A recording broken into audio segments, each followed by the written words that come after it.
Speaker, today I'd like to address the crippling cost of student debt. Anyone who has applied to college or helped someone through the process is all too familiar with that dreaded FAFSA form by the end of the year. You know, graduating with debt, especially a significant debt, can force graduates to put off other major life steps like buying a house. Student loan cancellation caucus checking in because this is getting ridiculous. This is ridiculous.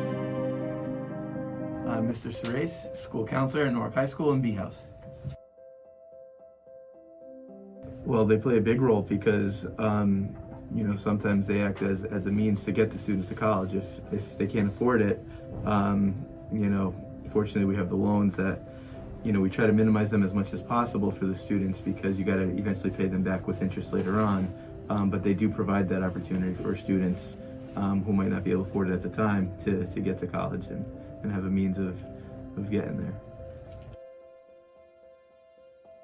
I think in theory I like it. It sounds good. It sounds right, and I hope that there's a way to make that feasible. I'm just not sure. I haven't done enough research on it to see how possible that really is to actually bring to fruition. But on paper it does sound like a nice idea. Hi, I'm Dan Sullivan, and I am a assistant principal here at B House at Norwalk High School, and I was formerly a school counselor for many years. Student loans do not come due. You don't begin repayment until 6 months after you graduate, although there are extensions and other opportunities that students can take advantage of to either push those back or to start paying those earlier.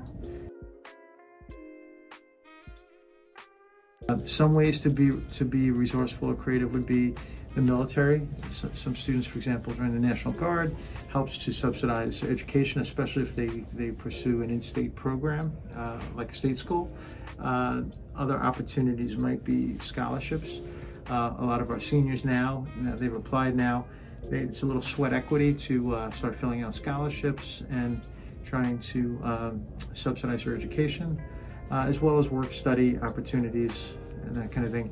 On December 22nd, 2021, President Joe Biden extended the Student Loan Relief Plan an extra 90 days until May 1st, 2022.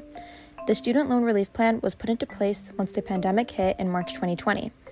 The struggle of the pandemic led to the Coronavirus Aid, Relief, and Economic Security Act, also known as the CARES Act. The act passed on March 27, 2020, and included giving short-term relief to federal student loan borrowers. President Biden's American Families Plan would put an associate degree or certificate in reach for all Americans, regardless of income, by providing them with 2 years of free community college. Federal student loans, financial aid from the federal government that is given to students who want to pursue and further their education. FAFSA, another acronym that circulates in high school nonstop. That stands for Free Application for Federal Student Aid from the U.S. Department of Education. Essentially meaning that the federal government loans money out to students that will eventually have to be paid back over years with interest included. With the growing need for a degree or further education in general to obtain a job in most work fields, millions are drowning in debt. Specifically, about 44.7 million with outstanding loans and 42.3 with a balance on a federal loan based on data from 2007 to 2020 before the CARES Act. Following the CARES Act, at least 20 million loan borrowers were impacted by it.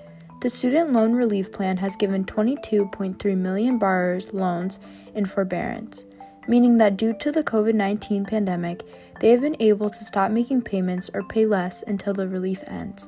This is greatly appreciated by Americans in student debt, but once the relief ends in 2022, what is next?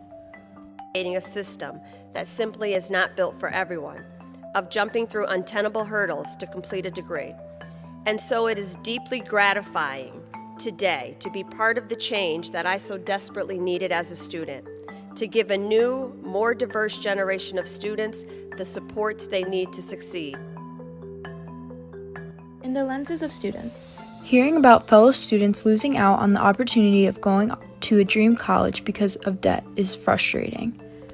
not only are parents, counselors, and students themselves in distress over sacrifices having to be made, Future students are worried about achieving their dreams in the future from fear of overflowing debt. In what direction will the federal government go towards student loan debt in the future?